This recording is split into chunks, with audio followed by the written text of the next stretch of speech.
तो आदाब, नमस्कार, गुड इवनिंग, सत श्री अकाल। एक बार फिर आप तमाम लोगों का स्वागत है क्राइम तक की कहानी के इस एपिसोड में। उम्मीद है पूरी फैमिली अच्छी होगी, अपना और अपनों का ख्याल रख रही होगी। किस्मत बड़ी अजीब चीज़ है। अगर ये मेहरबान हो जाए तो फिर इंसान पता नहीं क्या से क्या हो जाए। वफादारी कहते हैं कभी बेकार नहीं जाती।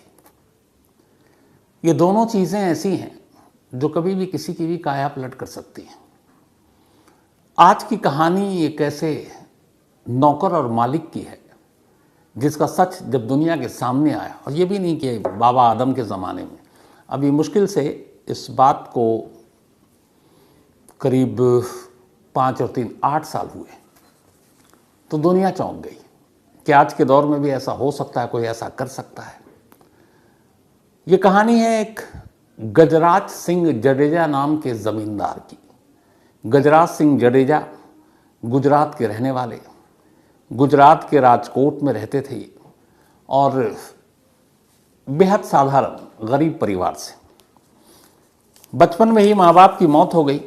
इसके बाद गजराज सिंह जडेजा धीरे धीरे बड़े हुए, छोटी मोटी नौकरी की, काम किया, मेहनत कश थे। मेहनत की वजह से उन्होंने कुछ पैसे बनाए तो छोटा सा घर खरीदा, फिर धीरे धीरे कुछ बिजनेस करने लगे और फिर ज़मीन खरीदी। ज़मीन पे खेती अच्छी होने लगी, फसल बेचकर फिर और ज़मीन खरीदने लगे। और इस तरीके से ये बात है 1970s की, 70 के करीब। अब गजराज सिंह जडेजा धीरे धीरे रईस हो रहे थे। इसी दौरान में उन्होंने राजकोट में एक हवेली खरीदी। अब हवेली बड़ी थी, उम्र हो गई थी शादी की, लेकिन गजराज सिंह ने शादी नहीं की। पता नहीं क्यों, उन्हें शादी करने का था ही नहीं मन में। परिवार में एक भाई थे, भतीजे थे, सब दूर के रिश्तेदार, लेकिन ये चूँकि बचपन से ही अपना बिजनेस और इसके अकेले के चक्कर में इधर उधर भटकते थे, तो रिश्तेदारों से कभी करीब नहीं रहे। लेकिन फिर भी एक चाचा और बाकी भतीजे, ये सब मिलते जुलते थे कभी कभार। 70s में एक हवेली इन्होंने खरीदी राजकोट में। अब हवेली में एक किसी नौकर की ज़रूरत थी। एक कथक जायसवाल, बल्कि कथक जयपाल उर्फ विनू भाई, इनका नाम कनक जयपाल विनू भाई, ये भी राजकोट के करीब एक गांव में रहा करते थे। कनक जो है या विनू भाई राजकोट आए थे ताकि कोई छोटी मोटी नौकरी कर सकें। तभी इन्हें पता चला कि एक हवेली में किसी नौकर की ज़रूरत है। कनक पहुँचे गजराज के पास। गजराज सिंह जी ने देखा, उन्होंने कहा ठीक है, तुम हमारे घर पे काम कर लो। अब कनक वहाँ काम करने लगा, बीवी बच्चे गांव में थे। कुछ दिन के बाद अब उस हवेली में, इतनी बड़ी हवेली में, सिर्फ अकेले गजराज सिंह। अच्छा, इधर गजराज सिंह जडेजा जब पैसे आने शुरू हुए तो उनकी दिलचस्पी थोड़ी राजनीति में भी गई। उन्होंने कांग्रेस पार्टी ज्वाइन कर ली, सोशल वर्क करने लगे और धीरे धीरे अब उनकी संपत्ति बढ़ती जा रही थी। तो गजराज सिंह पॉलिटिक्स में ज़रूर गए, कांग्रेस ज्वाइन किया, लेकिन जो उन्होंने संपत्ति अर्जित की वो बेईमानी से नहीं, वो अपनी मेहनत से, अपने लगन से, और उसके बाद वो उन्होंने काफ़ी पैसे कमाए। इधर कनक भी अब लगातार उनकी हवेली पे काम कर रहा था घरेलू नौकर के तौर पर। फिर ये हुआ कि बीच बीच में वो अपने गांव जाता, क्योंकि उसने कुछ, उसकी खेती थी थोड़ी बहुत, उस पर फसल होता, तो जब फसल की कटाई होती तो वो गाँव चला जाता। तो उस वक्त बड़ी मुश्किल होती गजराज सिंह जी को। फिर वो परिवार भी वहाँ था। तब उन्होंने कहा कि तुम एक काम करो, अपने परिवार को भी यहीं ले आओ, कहाँ बार बार जाओगे। तो अब जो कनक था, यानी कि विनू भाई, ये अपनी बीवी और 3 बेटों को लेकर राजकोट की हवेली में पहुंच गया। अब वहीं हवेली में रहने लगा पूरा परिवार। एक उन्होंने, हवेली इतनी बड़ी थी, कमरा वमरा दे दिया, वहीं रहता और अपना कनक अपने मालिक गजराज सिंह जडेजा जी की तीमारदारी में लगा रहता। धीरे धीरे वक्त बीता। उधर इस वक्त के साथ राजनीति में आए, पैसे भी और बढ़ते गए। उन्होंने बहुत सारी प्रॉपर्टी खरीदी, लैंड खरीदे, कुछ शेयर मार्केट में पैसे लगाए। अब वो कई 100 करोड़ रुपए के मालिक हो चुके थे गजराज सिंह, जो कुछ हज़ार से जिन्होंने अपनी शुरुआत की थी ज़िंदगी की। 90s आते आते उनके पास अच्छी खासी दौलत हो गई थी। लेकिन इत्तेफाक से 93 में अचानक एक रोज़ उन्हें पैरालिसिस का अटैक हुआ। इस पैरालिसिस के अटैक के दौरान उनकी तबीयत थोड़ी बिगड़ गई। अब उन्हें कोई देखभाल के लिए चाहिए था। अब शादी की नहीं थी, शादी करना नहीं चाहते थे, तो रिश्तेदार के नाम पे भतीजे और उनका एक भाई पैरालिसिस हुआ, तो फैमिली को खबर गई, इनके दूर के रिश्तेदारों को, वो लोग भी आए, लेकिन उन्हें बोझ लगा, उन्हें लगा क्या अब इनकी तीमारदारी में लगना। तो जिस तरीके से एक रिश्तेदार किसी की मजबूरी या बेबसी के आलम में उसकी खिदमत करता है, उसकी तीमारदारी करता है, वो चीज़ें उन्हें अपने रिश्तेदारों से मिली नहीं। इस एक वाक़या ने उनका दिल तोड़ दिया। 93 का दौर था, उन्हें लगा कि यार इतना सीरियस पैरालिसिस अटैक था और उठाना बिठाना नहलाना धुलाना उसके लिए तमाम लोग थे उनके रिश्तेदार, लेकिन आए और मेहमान की तरह चले गए। सब ने यही ढारस दिया कि अरे घर में वो कनक तो है ही है, वो सब आपको संभाल लेगा, और सब अपनी दुनिया में मस्त बिजी चले गए। खैर इस बीमारी से वो रिकवर हुए, ठीक हुए, लेकिन यहाँ उनको एक नसीहत मिल गई, वो ये कि सारे रिश्तेदार सिर्फ नाम के हैं और लालची हैं। हालांकि यही वो भतीजे और बाकी लोग थे, जब पैसों की ज़रूरत होती, कोई चीज़ होती तो पैसे मांगते हैं अपने चाचा से, वो दे भी देते, क्योंकि इनका कोई खर्चा ही नहीं था, अकेले, न बीवी न बच्चा। 93 ने उन्हें सदमा दिया और उसके बाद धीरे धीरे वक्त बीता। अब 2000 के बाद उनकी दौलत और बढ़ती गई, 2010 आ गया। कहते हैं कि तब तक लगभग 500-600 करोड़ रुपए के वो मालिक हो गए, 500-600 करोड़, जिसमें कई सैकड़ों बीघा ज़मीन थी, प्लॉट थे, बिल्डिंग थी, एफडी थी, जेवर थे, शेयर मार्केट में पैसे थे। तो इन सारी चीज़ों के मालिक। उधर उम्र बढ़ रही है और दूर के बैठे हुए दूर रिश्तेदार इस उम्मीद में हैं कि कभी ये बुढ़ा निकल ले ताकि इसकी सारी दौलत उन्हें मिल जाए, क्योंकि वारिस तो कोई है नहीं, ना बीवी बच्चे हैं नहीं, दूर का कोई रिश्तेदार मतलब सबसे नज़दीकी वही है, भतीजे। लेकिन कोई देखने के लिए नहीं आता था। इस दौरान में 2010 से अचानक गजराज सिंह बीमार रहने लगे, सेहत ने साथ देना छोड़ दिया था, लेकिन अब भी कनक उनके साथ था। लगभग 38 साल हो चुके थे। इस दौरान में हुआ यह कि अब कनक अपने बीवी और बच्चों को तो ले आया, बच्चे अब बड़े होने लगे, तो उन्होंने सबसे पहले तो राजकोट के अच्छे स्कूल में उन बच्चों का दाखिला कराया, क्योंकि अपनी औलाद थी नहीं। उन्होंने कहा कि तुम बेफिक्र रहो, तो उसे तीनों बच्चों को अच्छे इंग्लिश मीडियम स्कूल में डाला। धीरे धीरे वक्त बीता, बच्चे बड़े हो गए, स्कूल पास कर लिया। अब उन्होंने कहा कि ठीक है, इंडिया के नामी गिरामी कॉलेजेस में भेजें उनके बच्चों को। एक बेटे को इंग्लैंड भेजा पढ़ाई करने के लिए गजराज सिंह ने, अपने नौकर के, यानी कि कनक के। बिल्कुल परिवार की तरह वो उस परिवार को मानते थे अपने, क्योंकि वही एक सहारा था उनकी ज़िंदगी का। बेशक दौलत बेशुमार, लेकिन देखभाल के नाम पर एक कनक, उसकी बीवी और ये 3 बच्चे भी अब पढ़ाई कर रहे हैं, तो मियाँ और बीवी ही। 2014 आ गया, 2014 में एक अजीब कहानी होती है। उसी साल शुरुआत में बहुत वक्त हो गया था, अब चूँकि कनक के बच्चे भी पढ़ रहे थे, कॉलेज भी पहुंच गए, तो उसे गांव जाना था और उसकी ज़मीन थी बटाई पे और उस पर देना होता था। तो किसी रिश्तेदार ने कहा था कि एक गाय मिल जाता तो उस गाय के ज़रिए उसका दूध वूध और बाकी पालन पोषण हो जाता। तो कनक ने पहली बार मुंह खोला, गजराज सिंह से कभी पैसे नहीं मांगे, क्योंकि हर ज़रूरत हवेली में पूरी हो जाती, खाना पीना, बच्चे को पढ़ाना, विदेश भेजना।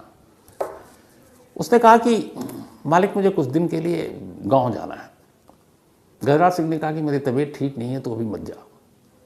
चुप हो गया, उसने कुछ कहा नहीं। लेकिन फिर उधर गांव से उसके ऊपर जोर, कोई नज़दीकी रिश्तेदार कि भाई आ जाओ, थोड़ी मदद हो जाएगी, एक गाय दे दो। थोड़े दिन के बाद फिर उसने कहा कि मालिक मुझे जाना है और आपसे एक चीज़ मांगनी है। तो उन्होंने कहा बताओ। तो उन्होंने कहा मुझे एक गाय चाहिए। पता नहीं किस मूड में थे गजराज सिंह, उन्होंने मना कर दिया। उन्होंने कहा कि तुम्हें छुट्टी भी नहीं देंगे और तुमको गाय भी नहीं देंगे, तुम यहीं रहो।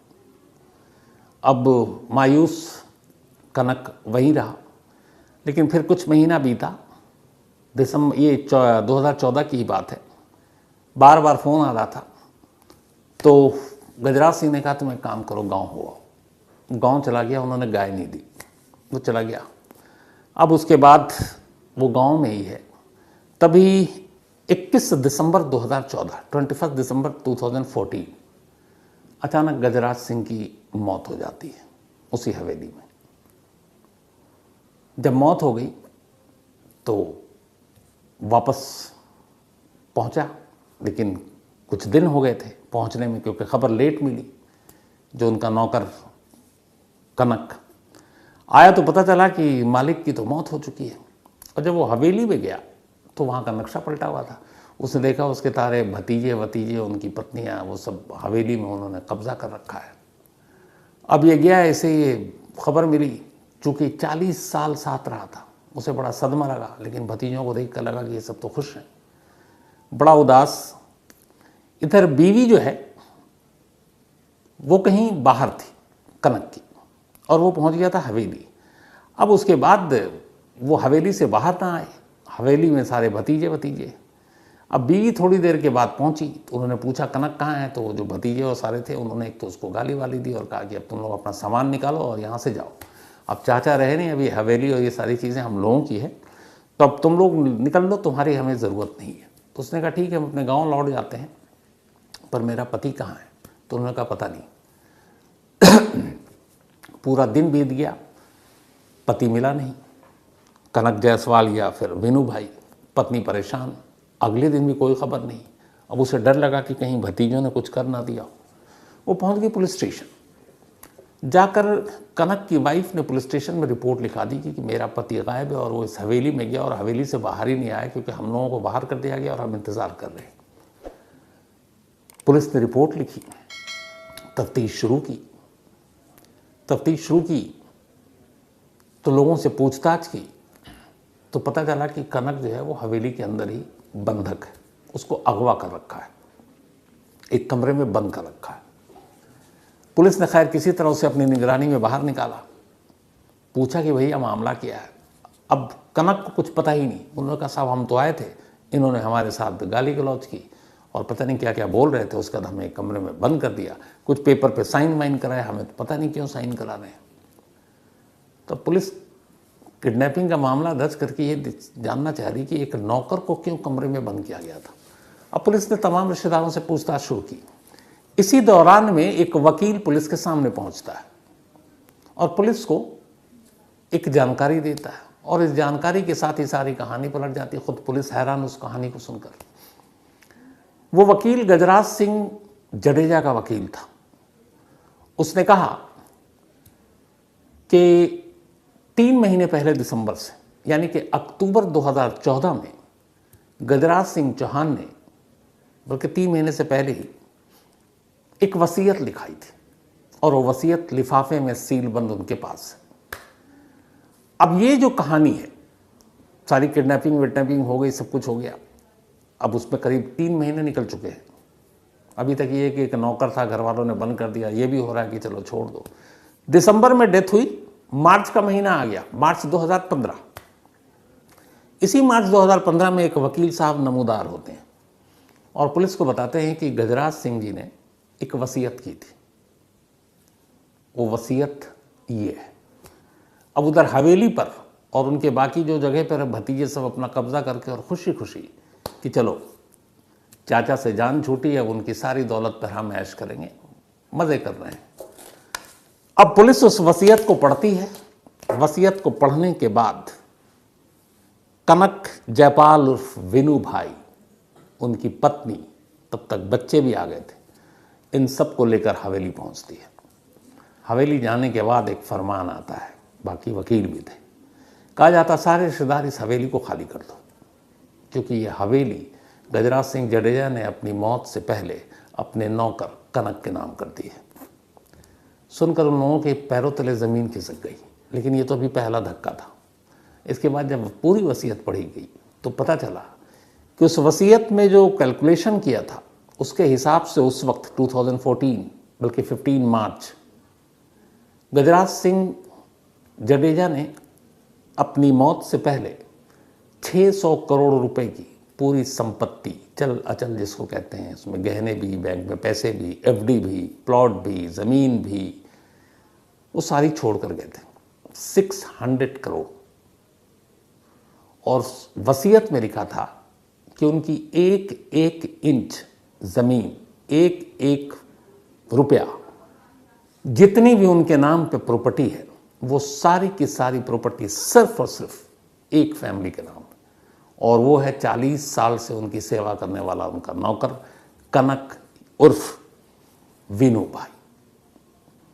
जब ये वसीयत पढ़ी गई, पूरी सामने आ गई, भतीजों के चेहरे लाल, हवा खराब। अब कानूनी दस्तावेज था, कुछ कर नहीं सकते थे, खबर मीडिया में फैल गई। अब जो कनक हैं उनके पीछे मीडिया भी पड़ गई कि ऐसा कौन मालिक है जो जाते जाते अपने नौकर को 600 करोड़ रुपए दे गया। लेकिन फिर यही हुआ, पुलिस का प्रोटेक्शन मिला, अदालत ने भी इस वसीयत को मान्यता दी और एक नौकर अपने मालिक के सारी विरासत का वारिस बन गया। इसके बाद कुछ वक्त तक वो वहाँ रहा। इस दौरान में भी उसके भतीजे और ये लोग धमकाते रहे, फिर ये भी कहते रहे कि कुछ दे दो। इस दौरान बेटा भी पढ़ लिख कर अपना बिजनेस शुरू कर चुका था। कनक ने अपने पैसे और उस बिजनेस में लगाए जिसको गजराज सिंह ने पढ़ाया था। कुछ वक्त के बाद कनक अपने बेटे के पास लंदन चला गया अपनी बीवी को लेकर। एक गांव का एक मामूली शख्स जिसने 40 साल तक अपने मालिक की सेवा की, ये उसका फल था, उसकी ईमानदारी का फल था, उसकी मेहनत का फल था, उसकी तीमारदारी का फल था। और आज भी कनक और उसका पूरा परिवार बेहद खुश है, संपन्न है, देश विदेश हर जगह घूम रहे हैं। तो ये थी कहानी। ऐसी कहानियों से कई बार सबक भी मिलती है कि अच्छे लोगों के साथ कई बार बहुत अच्छा होता है।